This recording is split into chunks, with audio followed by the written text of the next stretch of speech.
এই sound centre যদি বলে এখানে কম্পিটিশন করব, তাহলে কারোর বাবার ক্ষমতা নেই যে আমাকে আটকাবে। সাউন্ড সেন্টার,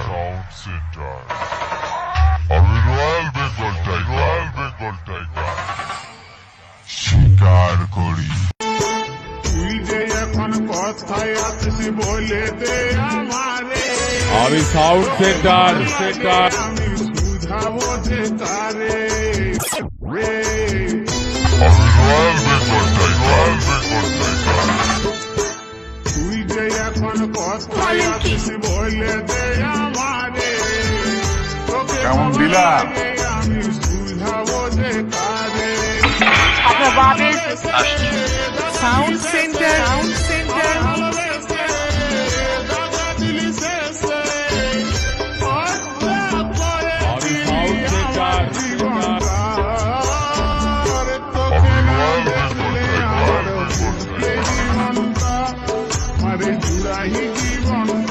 ওগুলো কেউটের মতো ছবল মারি না।